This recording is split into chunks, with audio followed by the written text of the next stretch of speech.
El sol ardía como una lanza incandescente sobre las calles de Jope. El bullicio del puerto retumbaba entre los muros de piedra mientras marineros gritaban, cuerdas crujían, y velas se desplegaban como alas blancas sobre un cielo despejado. Entre la multitud, caminaba un hombre con los ojos llenos de tormenta, Jonás, el profeta rebelde. Había escuchado la voz de Dios. Clara. Imponente. Levántate y ve a Nínive, la gran ciudad. Proclama contra ella, porque su maldad ha subido hasta mí. Pero Jonás no quería ir. Nínive, murmuró con desdén mientras descendía al muelle. Esa ciudad es enemiga de mi pueblo. No merece el perdón. Que caiga fuego del cielo sobre ella. La orden divina no era para ser discutida, pero Jonás eligió huir. Corrió no hacia el este, donde yacía Nínive, sino hacia el oeste. Lejos. Muy lejos. A Tarsis. Al fin del mundo conocido. Al otro lado del mar. Pagó el pasaje con manos temblorosas y subió a bordo del barco. El capitán, un hombre curtido por 1000 travesías, apenas le lanzó una mirada. Mar adentro partimos al amanecer, dijo sin más. Mientras el barco se alejaba de la costa, Jonás descendió al fondo de la nave. Oscuro, frío, lejos del juicio de Dios, o eso pensaba. Pero el cielo no se deja burlar. Esa noche, mientras los marineros dormían, el mar despertó con furia. Vientos salvajes surgieron de la nada. Nubes negras como tinta cubrieron las estrellas. El barco crujió como si una bestia marina quisiera desgarrarlo. Olas monstruosas golpeaban la cubierta con la furia de gigantes. ¡Tormenta!, gritó el capitán mientras corría a la cubierta. ¡A los remos! ¡Soltad carga! Los marineros arrojaban sacos, barriles, incluso provisiones al mar. Nada calmaba la furia del océano. Era como si el propio cielo estuviera lanzando su juicio sobre ellos. Y mientras todos luchaban por sobrevivir, Jonás dormía. Cuando el capitán lo encontró, lo zarandeó con violencia. Tú. ¿Cómo puedes dormir en medio de este caos? Levántate. Ruega a tu Dios, a ver si tiene piedad de nosotros. Jonás abrió los ojos. Por un instante, supo la verdad. El rugido del mar no era un castigo general. Era por él. Los marineros echaron suertes. Una práctica antigua, cuando el destino debía hablar. Y la suerte cayó sobre Jonás. ¿Quién eres?, le preguntaron con ojos de miedo. ¿Qué has hecho para que tu Dios nos persiga así? Jonás se levantó despacio. El viento le golpeaba el rostro, pero su voz fue firme como una roca. Soy hebreo. Y sirvo al Señor, el Dios del cielo, que hizo el mar y la tierra. Y sí, esta tormenta es por mi culpa. El mar aulló con más fuerza, como si confirmara sus palabras. Entonces, ¿qué debemos hacer contigo para que el mar se calme? Jonás miró las olas, luego los ojos aterrados de los hombres. Su decisión fue tan violenta como la tormenta. Arrojadme al mar. Solo así el mar se calmará. Los marineros se negaban, remaban, oraban, pero el mar no cedía. Finalmente, con el corazón partido, levantaron al profeta y lo lanzaron por la borda. Jonás cayó como una piedra. La oscuridad del agua lo envolvió. El rugido de la tormenta se desvaneció mientras descendía, más y más profundo. Pero cuando parecía que todo había terminado, algo gigantesco se movió en las profundidades. Una sombra colosal. Una boca abierta como una caverna marina. Y justo antes de perder el sentido, Jonás fue tragado entero por una criatura que el mar mismo había preparado. Oscuridad. Silencio. Un frío que mordía los huesos. Jonás despertó sin saber si aún estaba vivo. Lo envolvía una oscuridad húmeda, viscosa, y un hedor que parecía haber sido arrancado del mismo abismo. El lugar respiraba. Palpitaba. Algo se movía con cada latido. Cada sonido era un crujido gutural, una ola interna, un eco de respiración monstruosa. Estaba dentro de la criatura. Un pez. Una ballena. Una bestia de las profundidades como ninguna que el hombre hubiese visto. El profeta tembló. No de frío, sino de revelación. Había huido de la voz de Dios. Y Dios lo había alcanzado en el único lugar donde ningún hombre podía llegar, el corazón del mar. «Estoy vivo», murmuró, y sus palabras rebotaron en las paredes húmedas del vientre. No sabía cuántas horas habían pasado. O días. El tiempo se deformaba en aquel encierro orgánico. Pero en la más absoluta oscuridad, cuando su orgullo se quebró como una vasija rota, Jonás oró. No con rabia. No con quejas. Sino con lágrimas. Desde el vientre del abismo clamé, y tú oíste mi voz. Las aguas me rodearon hasta el alma, el abismo me envolvió, las algas se enredaron en mi cabeza. Mas tú, oh Señor, sacaste mi vida de la fosa. El eco de su oración pareció despertar algo. El vientre del monstruo se contrajo. Jonás sintió que era arrastrado por un torrente de fuerza imparable. Era como si el océano entero hubiera recibido una orden divina. De repente, un estruendo. Un rugido marino. Y entonces, luz. La criatura emergió de las profundidades. Las aguas se abrieron como muros líquidos, y con un impulso violento, vomitó a Jonás sobre la orilla de una playa desconocida. El profeta cayó de rodillas, cubierto de algas, barro y sal. Tosió. Respiró. Lloró. El sol brillaba sobre su rostro como una segunda oportunidad. Una gaviota graznó en lo alto. El viento le trajo un susurro que reconoció al instante. Levántate, Jonás. Ve a Nínive. No había ira en la voz de Dios. Solo una firmeza que no admitía dudas.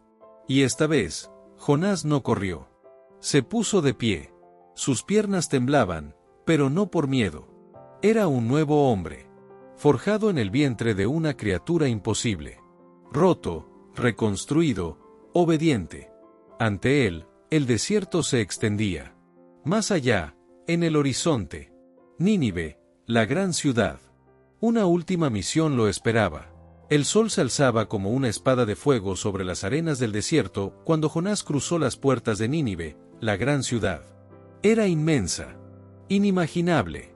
Las murallas eran tan anchas que 2 carros podían correr lado a lado. Las torres, cubiertas de estandartes rojos y dorados, tocaban el cielo. El ruido era constante, martillos, gritos, música, oraciones a dioses falsos, y en medio de todo, el eco de una arrogancia milenaria. Nínive era la joya del imperio asirio. Y la más pecadora.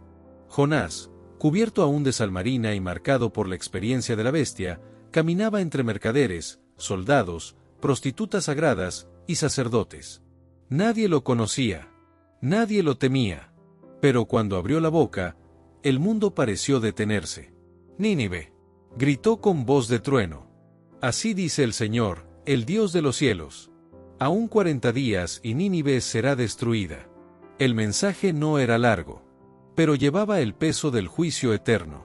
Por 3 días caminó Jonás por la ciudad, repitiendo su mensaje sin descanso, sin temor, sin mirar atrás. Algunos se reían.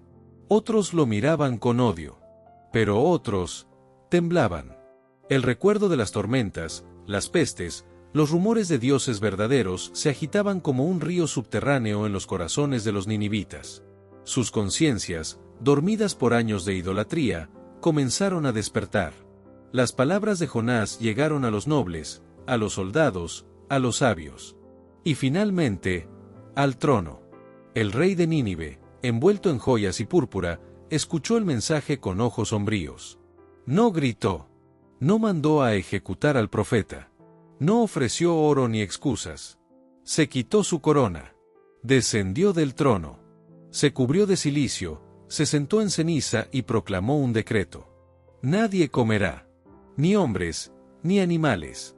Todos clamarán fuertemente a Dios. Quizá el Señor tenga compasión y no nos destruya. Y así, por primera vez en su historia, una ciudad entera se postró. Ni un caballo bebió agua. Ni un niño comió pan.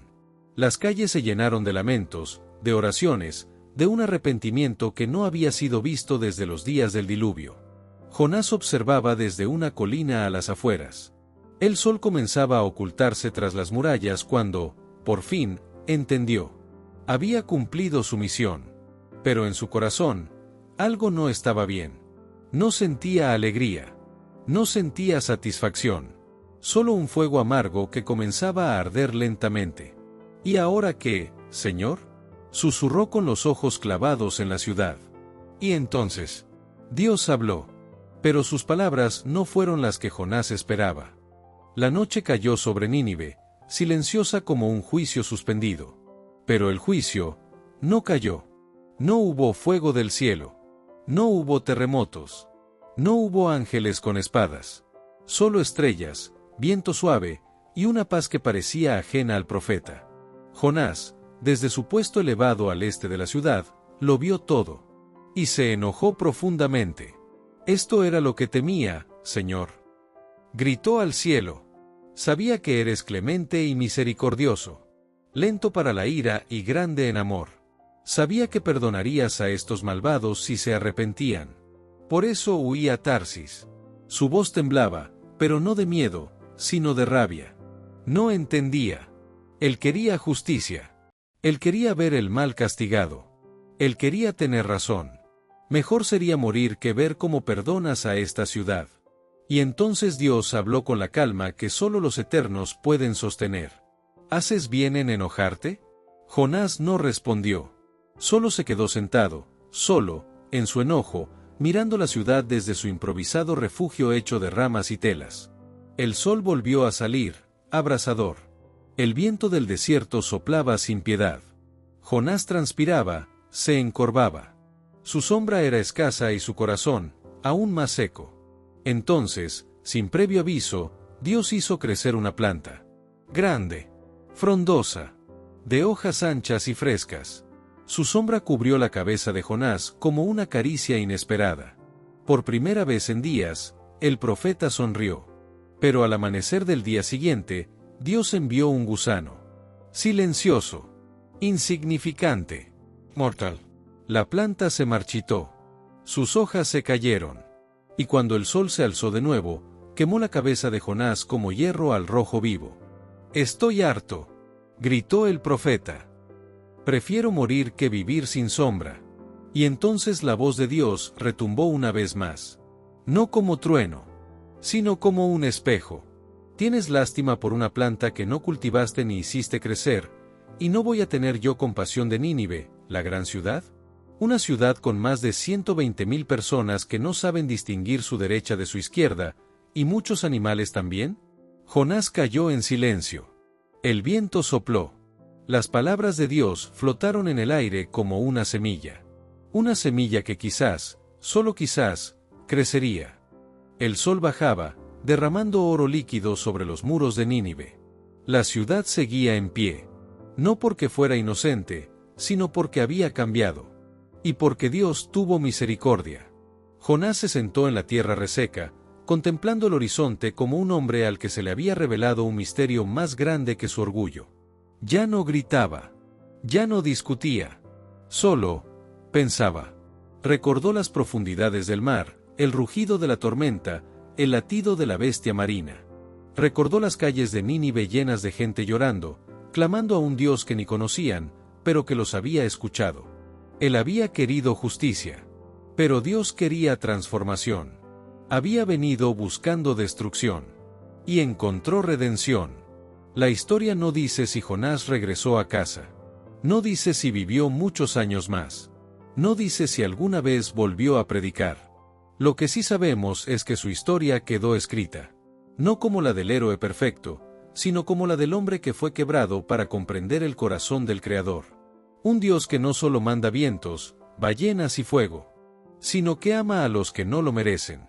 A los enemigos, a los extranjeros, a los orgullosos, a los quebrados, a ti, a mí, a todos. Y así termina la historia de Jonás.